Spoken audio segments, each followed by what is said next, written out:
Andrew Weissman gets tonight's last word. The 11th hour with Stephanie Ruhle starts now.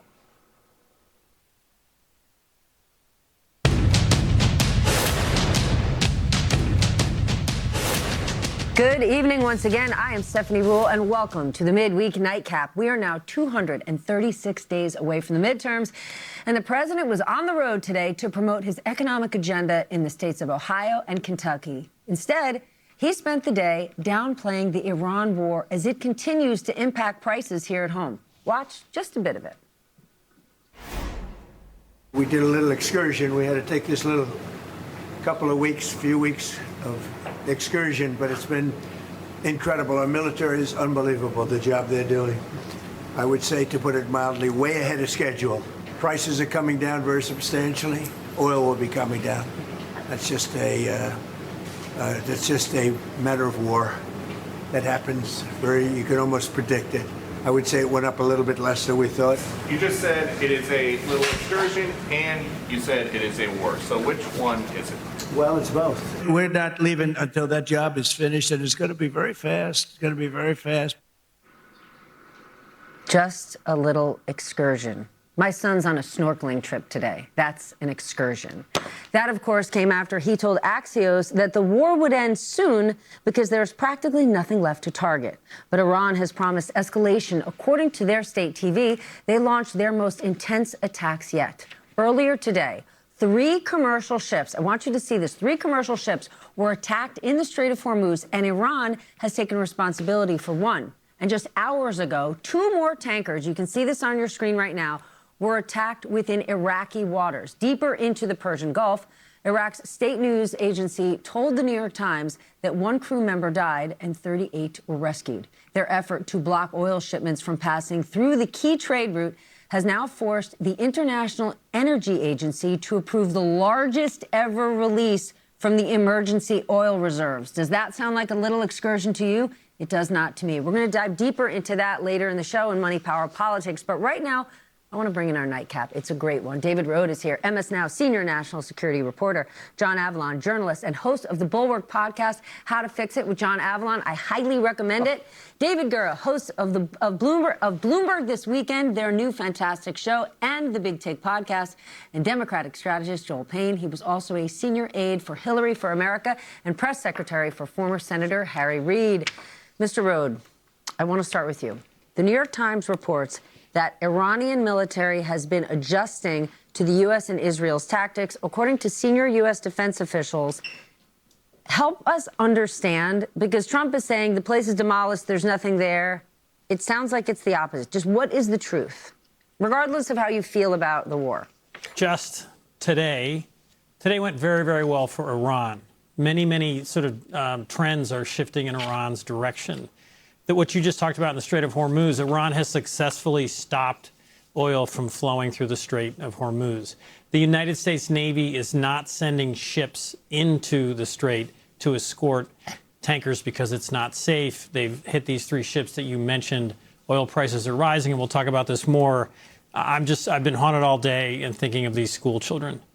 The fact the United States has admitted what many people feared, that this was an American Tomahawk missile that killed 175 people, the vast majority of them elementary school students. It was not intentional. It was a mistake.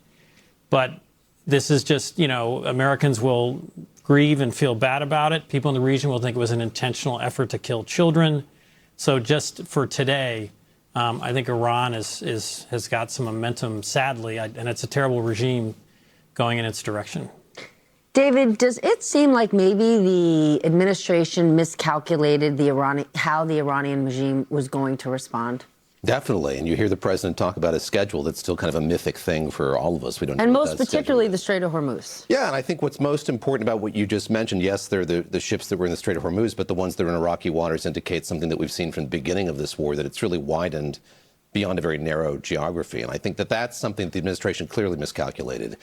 They thought that these strikes on Iran were going to be restricted to that geography, and they haven't. So as it's widened across the Middle East and brought in about a dozen countries, we now see it expanding to these other territorial waters as well. So just another indication of the fact that this is really, the horse is out of the barn, and they're having a really difficult time bringing it in or even trying to. Trump is saying we're almost done. We're finished. Just tonight, I spoke to a whole bunch of bankers who said it's clear Trump wants to leave. This thing is almost done. But can it be? No. I mean, this is wishful thinking on the part of the administration and those bankers, because it's not just politically inconvenient, it's economically inconvenient. But the only predictable thing in war is there will be unpredictable consequences. and you cannot contain this. If anybody thought you could contain this to a strike that took out the Ayatollah, as evil as that regime is and was, it wasn't paying attention to anything regarding history or geography, even really recent history. So no, the chaos will continue, whether they want to declare victory, mission accomplished or not. And that's where the tragedies will start compounding. Joel, Democrats are calling for public hearings on sort of the unclear goals and the timelines. Is that the way we're actually going to get the truth to the American people? Is that realistic? I mean, I think that's part of the accountability that the public deserves and the public needs. And I think also you have to keep up the pressure on Trump and this administration to stop obfuscating, stop lying. I mean, David Rode, you talked about that horrific, unspeakable tragedy that befell those young girls in Iran. And the president just 3 days ago just lied to the American people about it. I mean, that's a horror. And the fact that we have this crisis of information, we have a president who you literally cannot trust the words that are coming out of his mouth. And you think hearings will change that? I think hearings are a part of that. I think that is a part of public pressure. You have to have people engaged in actually understanding why it is such a horror that the president is misleading them. You have to have the business community understand why it is not a good idea to not be able to trust the word of your president. You have to activate lots of different parts of society, and I think the accountability that will come from those hearings are a part of it, but that's not the end, that's the beginning. But this is the twisted thing. I don't think the business community trusts the word of Donald Trump. What the business community trusts is the markets. And they know he might not listen to Democrats, he might not listen to Republicans, but if markets tank, he'll act on that. We've seen him try to navigate that over the course of this war, and he's clearly had a very difficult time doing that. So, yesterday we had the Secretary of Energy tweet this post about how a naval vessel had accompanied a ship through the Strait of Hormuz. In fact, that hadn't happened. He took that tweet down, but in the meantime, we saw a radical swing in the price of oil. I mean, it's really, if you look back to Sunday and how much oil spiked because of fear that this was going to continue on and on and on, and then Monday saw it swing down once again. These are swings we haven't seen throughout history. I mean, there are huge swings in the oil market. So again, talking about how this has become something that he can't control, that's true in the markets as well. And I think that based on what we know about him, the attention that he pays to the market has to be something that's spooking him as well. What have you heard on about the possibility of boots on the ground?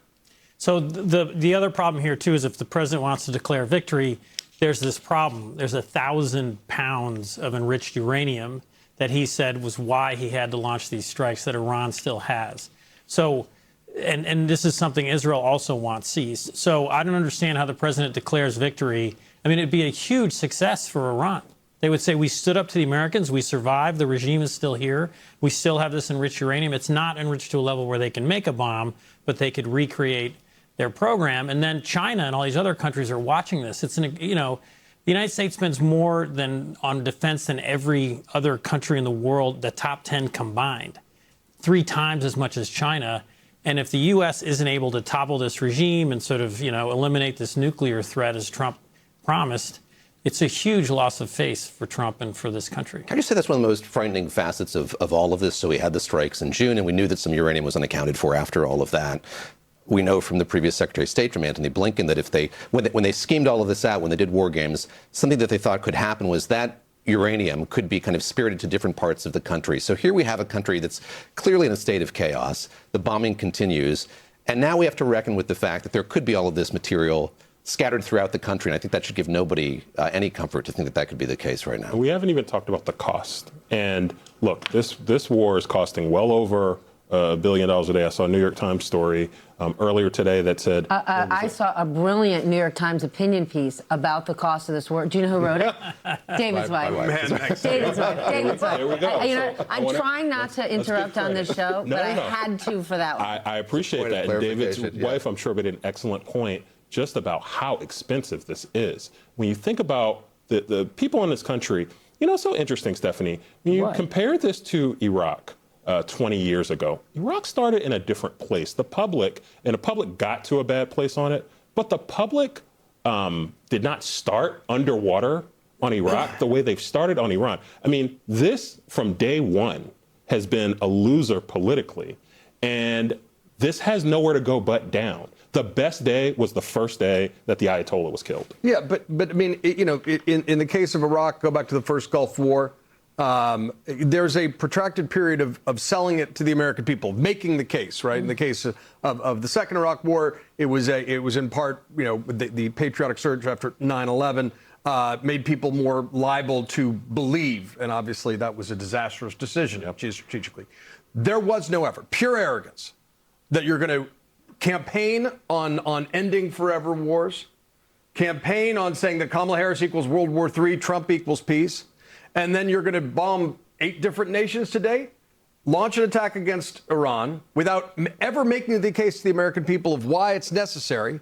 And now it's not only costing $1 billion a day, you can't put that back in the bottle. And the chaos and the impulsiveness, blundering out of wars is as much a problem as blundering into them. And at the same time, we do not have a Homeland Security apparatus that's fully focused on protecting the homeland. You've got, 20-year-old Heritage Foundation interns in charge of domestic terrorist policy at Homeland Security. You've got a lot of folks who were tasked with Joint Terrorism Task Force who've been focused on immigration enforcement. So this is not good for the United States of America. It is incredibly dangerous to have this kind of recklessness and arrogance and a complete failure to take into account the consequences. Meanwhile, they're saying Cuba's next. That's it's just the complete opposite of what President Trump promised the country. And I just go back to the economics, and the CEOs aren't worried. The Strait of Hormuz has been closed. That's 20% of the world's energy supply goes through that strait. Inflation, higher oil prices, and even with this release of all these barrels today, it's going to take weeks for this to turn around. This is incredibly serious stuff. So Cuba next? I don't think so. Well, look, Cuba may very well fall because of a knock-on effect from Venezuela, and that may be a very good thing for the Cuban people. Sure. But as we learned, if you hadn't invaded Iraq, you could have focused on Afghanistan. We already decided to take out Maduro in complete contravention of basic international law, and if that has a knock-on effect of destabilizing Cuba, fine, stay focused on your hemisphere. That was the argument. But now we're dealing with global wars in multiple places. And anyone who thinks this can be contained, and meanwhile, the Secretary of Defense is off, trying to fire photographers for taking unflattering photos and spending $20,000 on lobster. I mean, this is not time on task. First, it's the Secretary of Excursion, not Defense. Thank you for the nomenclature. And secondly, just about Cuba, I was just going to say, Stephanie, Lindsey Graham is like the town crier running through anyone who will talk to him, saying that this administration is going to go and take out bad guys all over the world. So that's actually what Donald Trump now is following, you would have to believe, right? I mean, if Donald Trump has decided I can go to Venezuela, I can kidnap the leader of that country, I can go and decapitate the leadership in Iran, why wouldn't he think he could go to Cuba and do that? Why wouldn't he go and try to do that in other places around the world? Because no one voted for him to do agree. that. Do you remember what America First was about? Do you remember a year ago when DOGE was in place and they destroyed USAID? And they took developing country after developing country and said, yep, we're ending all of these programs. Why? Because it doesn't matter what's happening to children in the Congo. We need to pay attention to what's happening to children in West Virginia. If you're using that logic, how does any of these billions of dollars we're spending across the world, how does any of that make sense when you look at what we did 1 year ago? There was no talk of excursions when he was on the campaign trail. You're right. He was focused on improving the situation here in the U.S. So I think that and a lot of people buy into that. And a lot of people bought into it, and elevated him to the White House a second time. And there are two countries he's not going after. One being Russia, yes, which has been providing information to the Iranians that would help them target American service members. Putin denied it, and I guess that's enough. But most importantly, China. He's got a big trip. China, the country we launched the trade war with the idea of we were going to get it. Our great new rival. Finally, we're going to pivot to China. China right now, we're all struggling with oil prices and all this kind of stuff. China has an oil reserve of 1 billion barrels. They are sort of the least threatened by these rising energy prices of any major power. because they planned for this. They've also diversified. They have alternative forms of energy, all the things that Trump has cut, China has planned for. So the Chinese and President Xi are just thrilled. Well, and you better hope they don't think that the rest of the eye's taking the eye off the ball with regard to their region of influence. I mean, remember, J.D. Vance wrote the op-ed, the now infamous op-ed, arguing for why he was endorsing Trump, saying, I know he won't get in any foreign wars. In October of 24, he's saying a war with Iran would be absolutely disastrous. I mean, this is all impulse control issues. And if it had been, Venezuela with knock-on effects throughout the region, but now you're talking about global chaos and no ability to focus, let alone the betrayal of his base, let alone the cost. I mean, already, in 1 week, $11 billion, that's multiples of the money Doge allegedly saved. Correct. And remember, they didn't save. I want to go back to Russia because yesterday, Trump's special envoy, Steve Witkoff, right? Steve Witkoff and Jared Kushner, the two people negotiating all of this, was interviewed on CNBC, and he was asked specifically about Russia. Watch this. Do we think that the Russians have shared intelligence about the location of U.S. military assets? And if they have, why would we be giving waivers on Russian oil sanctions? Well, I'm not an intel officer, so I can't tell you. I can tell you that yesterday on the call with the president, the Russians said that they have not been sharing. That's what they said. So, we can take them at their word, but they did say that. And yesterday morning, independently, Jared and I had a call with Ushakov, who reiterated the same. So, that's a better question for the intel people, but let's hope that they're not sharing. We're going to take Russia at their word.